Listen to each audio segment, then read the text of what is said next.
Hey guys, this is the second installment on the series I'm doing about critiquing pairs and how I choose the fish I choose to spawn and breed. So today we're looking at some marble placats, and these are actually fish I imported from Thailand, so I did not breed these guys.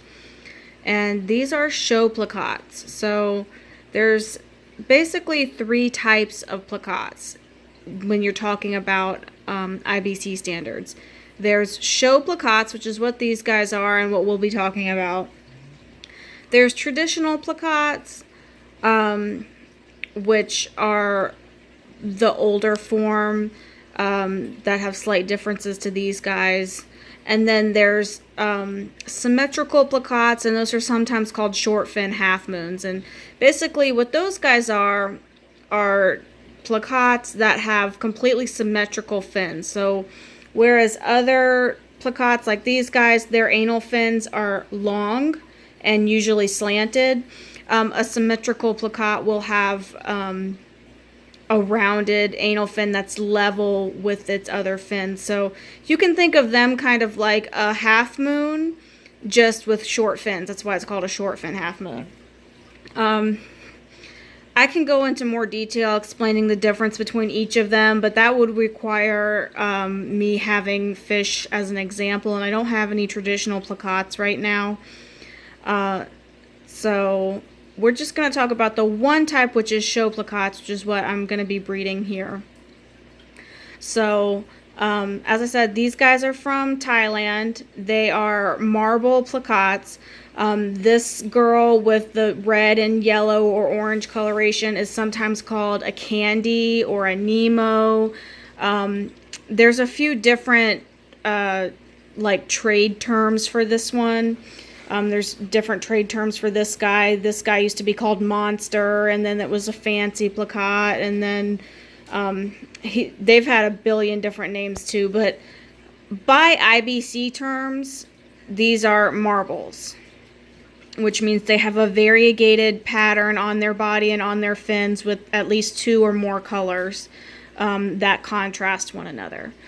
So we'll talk more about their color and any color faults as we get into it, but that's just a little introduction on these guys and where they came from.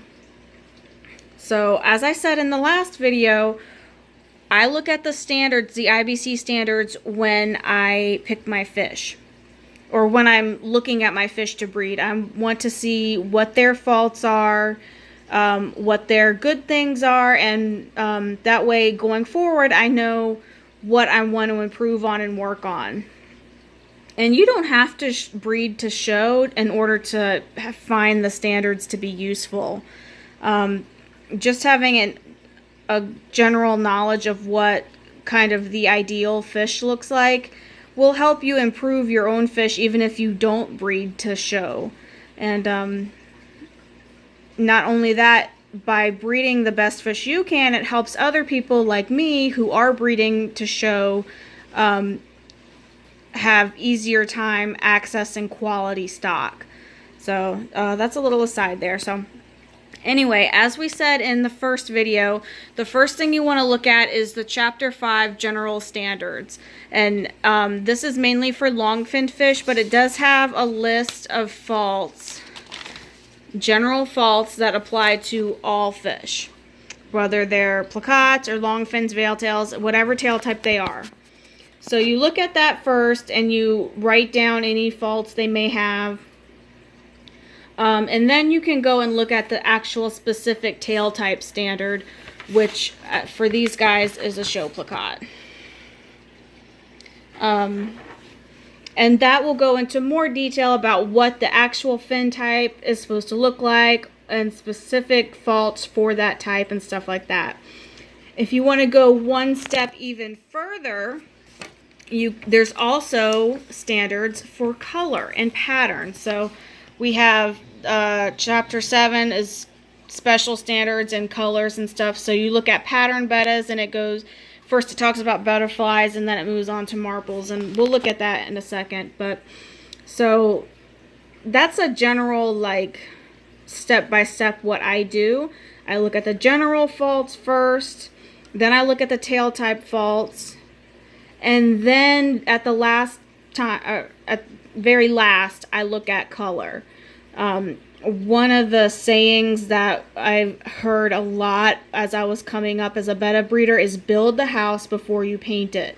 And what that means is, yes, color is important. You want to have good color on your fish, whether it's a marble or a solid, whatever you're breeding. But good color on a bad fish is no good. You still want that fish to have good form, be healthy, and then good color comes secondary. Now, when you're breeding for a specific color, you may have to make some allowances in form, and when you're breeding for form, you may have to make some allowances in color, and that's just part of breeding. And in one of the videos upcoming, I have a pair that doesn't have the best form but has color that I want, and we'll talk more about how do you make the choice between breeding for color and breeding for form. So with these guys, these are marbles. Oh, look, she just got through the divider. Let me get her back on her side and then we'll pick back up. Okay, well, I got him. This little tank has these glass dividers, and I think this actual piece of glass is meant to be the lid and not actually the divider, so there's a little gap, and apparently it's bigger than I thought it was because they were able to squeeze through. But anyway, they're fine. So as I was saying, these guys are marbles, so I don't really care so much about their color, aside from the fact that I'm looking for good contrast, and I want them to have marbling on all of their fins. So both of these guys do. They have, the standard calls for 50-50 contrast. So like this guy, he does have 3 colors, but his primary colors are blue and white. So he has about 50-50 between the blue and the white and the red.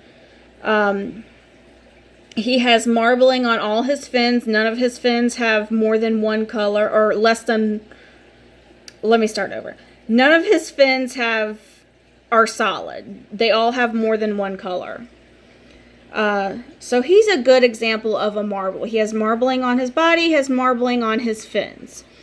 This girl, she might actually have a little less than 50%. She has predominantly that yellowish orange color, but she has a decent amount of red on her. Don't go between the divider. And she has the other colors creeping into. So I would still consider her a good marble, even though she does have a little bit more of the yellow than the red. But when it comes to breeding, small little issues with color like that are not a big deal. It's more when you have like major color issues, and that's more, you need to look more at color if you're like focusing on solids. If you're focusing on marbles, you're gonna get a mixed bag of fish anyway, which is why I love playing with marbles. So their color aside, their color is really good for marbles. We can look a little bit more into the form. So as we talked about in the last video, the first thing we look at is body shape, top line, stuff like that. Both of these guys have really nice body shape and top line. This male has a really, really nice top line, in fact. He's got a nice stout body, which is a little bit thicker than maybe you would find on a half moon, but the standard for placats does call for more of a stout body. It even says it should have almost like a pit bull, bulldogish appearance to it. So a little bit more thicker and stout than a half moon. This female, she also has a really nice body, nice stout body, nice top line. She may have a slight bit of a dip on her head. Not that we'll be able to see unless she turns around, but for the most part, she has a really good top line too. And she is not gonna be nice to me and turn around. So you can see her head has almost a very small hint of a dip there. it kind of angles down a little bit sharper than you would want, but it's so minor, I don't even think it would be a consideration in a show setting. So the body shape on these guys are good. The next thing you want to look at, or the next thing I look at, are ventral fins. They call for placats to have ventral fins that are long. Ideally, you want them to be 2/3 the length of the body on the placats. So placats should have really long ventral fins, and this guy has those. His ventral fins are nice and long, but one of them or both of them do have 2 points. So ideally, you would want the ventral fin to only have 1 point. It should look almost like a knife shape. So he has 2 points, which I believe is a slight fault. Double tip vent, slight fault. Yeah, I'm looking at my notes really quick. So that's just a slight fault with the double tip vents, but the length on them is good. She has really nice long vents too, which is harder to find in females, but hers are pretty long. They're not 2/3 the length of her body, but with females, it's expected that they're going to have shorter fins, including shorter ventrals, so she would not be faulted for that. Next, we can look at the dorsal fin, and the standard calls for it opening up like a fan. It can either be rounded or it can be more squared off, and his is more of a rounded type. You can see he's got a couple short first rays, so that's another slight to minor fault. But it's more rounded, whereas hers, when she opens it up, it's more squared off and almost fan shaped. So her dorsal would be more of what I'm looking for, whereas his is a little bit more rounded. And my personal preference is for the more squared off dorsal. If we're looking at this guy right here in the standard, you can see it kind of goes up and goes over. And then the other type is the rounded dorsal. Both are correct. Neither one is a fault. I just personally prefer a more squared off dorsal like this, rectangular almost.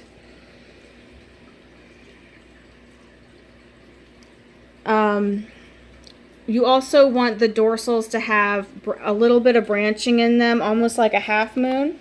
So if this guy holds still, you will see that his dorsal does split, the rays split. See if we can zoom in there.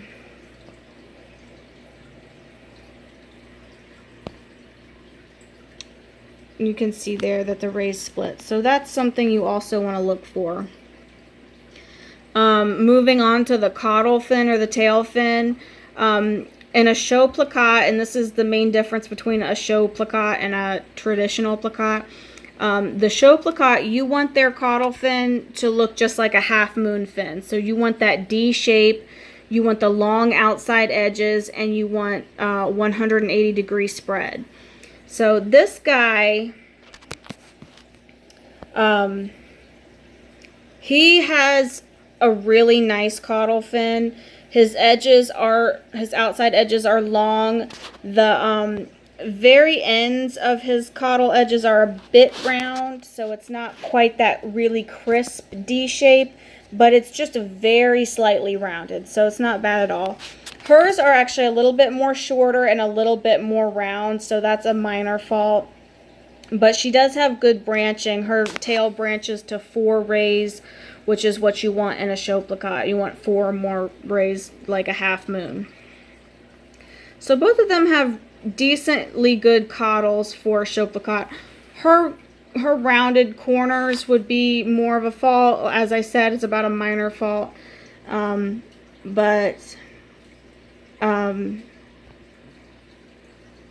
All in all, I would say they have pretty good caudals. You can find females with better caudals, but I got these guys for cheap, so I'm willing to work with a few small faults because I got a really good deal on these guys. So the last thing we need to look at is the anal fin, and the anal fin is what really kind of separates placats from half moons, aside from the fact that their fins are shorter. In half moons, it's all about symmetry. You want all the fins to be equal length, and you want to imagine a circle going around them. Placats, traditional and show placats, are meant to be asymmetrical. So you want their anal fins to be long, you want them to be slanted. The ideal show plakat anal fin slants front to back, and ideally on the back end of the anal fin, that back ray is twice the length as the caudal. So you can see on this fish, the tail fin, it meets about the middle point on this anal fin. So looking at my guy, his caudal is actually short.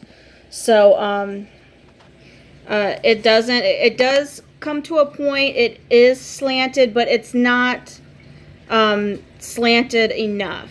So that's another minor fault. Oh, it's a major fault. I'm looking at my notes, guys. So that's a major fault. That's the biggest fault that he has, is that his anal fin, it is slanted. It does come to a point, which is all the things that we want. It's just, it doesn't have enough slope to it. You want it longer. You want it more slanted. So that's the main issue with this guy. The female, again, as I said, most plakat females tend to have really short anal fins. They have little to no slope to them. She does have a little slope to hers, and it does come to a point. So her anal fin is correct. It's just, it doesn't have a very exaggerated slope to it. And you can see this, guys, it's slightly sloped, but it's not anywhere near what you want it to be, like the example in the standard. So going forward, that's one of the main things I will focus on in the fry, is I'm going to be looking for the fish that have the most slant to their anal fin. Now, as I mentioned, there is a type of plakat called a symmetrical plakat. So if I chose, another way I could go was to actually breed for more level anal fins and shorten these up even more to where they're even with the tail fin and create more of like an oval outline. That's not my plan with these guys. I feel like they're going to produce more show placats and not very good examples of symmetrical placats. So instead of working to shorten the anal fin, we'll be working to lengthen the anal fin. And what I mean by working is I will take the fish I get from this spawn. Hopefully they're good. You never know when you get imports, because you don't know the background of the fish. And so hopefully we get some good fish from these guys. And then I'll take the best male and the best female that I get from this spawn that are showing the traits that I want, and I will breed them together, and that's what's called an F2 spawn. And from there, I'll again look for the faults, pick the best ones I can, and I will either breed them together again to make an F3, or I will bring in an unrelated fish. So if I can, like, say for instance, I continue to have problems getting a long slanted anal fin, I might go buy a new male or a new female that's showing the anal fin that I want to help improve the line. A big misconception when breeding bettas, or I guess any fish really, but I'm in bettas, so I hear it a lot with bettas, is people think that inbreeding is bad, and it's not. Well, I shouldn't say it's not bad. Inbreeding is how we fix traits. It's how we improve stuff. It's how we get new colors, like these cool red and yellow marbles. It's how we, you know, find these recessive traits and these cool things. Don't try to sneak over there. So, you can inbreed siblings up to a certain point. That point varies because it depends on what the genetics are of the fish and if they are closely related. Like these guys are probably already siblings, so their fry will already be an F2 or an F3. It's hard to say because when you import fish from Thailand, from these big farms, they don't provide you with any background information on the fish. You just kind of have to hope that they're good and go from there. So you inbreed up to a certain point, and if you start to see issues, you outcross. And what outcross means is you buy an unrelated fish, and you breed to that fish instead, and that widens your gene pool. It brings in fresh genes. So don't get scared if you hear someone say that they're breeding siblings, or even father to daughter, mother to son, stuff like that. Generally, with fish, they can inbreed to a certain point before you start seeing major deformities. And again, if we want to keep these cool colors and fin types and all this stuff, you do have to do a little inbreeding to get these kind of recessive traits going on and stuff like that that give us new mutations. So that's just a little side topic about line breeding and inbreeding. So pretty much that's it for the placats. You want to look for the anal fin that's long and slanted. The front part of the anal fin should be slightly rounded. His is slightly rounded. Hers is really nice and rounded. So you want the front half of the anal fin to be shorter than the back half. Ideally, that back point of the anal fin is twice as long as the caudal fin. The caudal fin, the tail fin, you want to be a D shape. You want it to open and have a D shape. This girl's slightly rounded, and you can see right there the roundness of the caudal fin. This guy, he has a tiny bit of rounding, but it's almost negligible, and these guys are getting tired now, so they're not flaring. There he goes. So you can see he has a little bit of rounding, but not too much. The dorsal, it calls for opening like a fan, and it can either be rounded or it can be kind of square with the long first rays in the dorsal. So she has a more squared off, more fan-shaped dorsal, and his is a little bit more rounded. I'm going to be selecting for a dorsal that looks more like her in the fry. Ventrals, you want to be 2/3 the length of the body or longer. And hopefully they will be single tipped. It's getting harder and harder to find placats and any fish that, or any bettas that have single tipped ventrals. I'm having a big problem in one of my lines where all the fish had multi-tipped ventrals. I started calling them chicken feet because the fry just looked like they had little chicken feet hanging under their chins. So you have to be on the lookout for the double-tipped ventrals, because that is something that can be difficult to breed out. Hopefully I'll get some that do have single tips. If not, it's only a slight fault. It's not a big fault. Now, if he has 4, 5, 6 tipped ventrals, then that might be a bigger fault, but just 2 is just a slight fault. As I said, their color is really good for a marble, and I'm not too concerned about their color from a breeding standpoint, because breeding these guys together, I'm going to get a wide array of colors, and I might get some bicolors, I might get some cellophane. There's going to be a big variety of color breeding these guys together. So thank you guys for watching. I hope that you learned a little something. I hope I didn't confuse you too much. As I said before, if you have any questions when you're reading the standards, feel free to contact me, contact another member of the IBC, a judge, anyone, and most people are really happy to help walk you through it and explain stuff. As always, if you need to get in contact with me or are interested in buying fish, anything like that, feel free to contact me through my Facebook page. The link is in the description. I'll also leave a link to the IBC standards, so you can go there and look them up and start reading for yourself if you're interested. So thanks for watching, guys, and be sure to be on the lookout for the next installment of this series. I think we'll be doing veil tails next.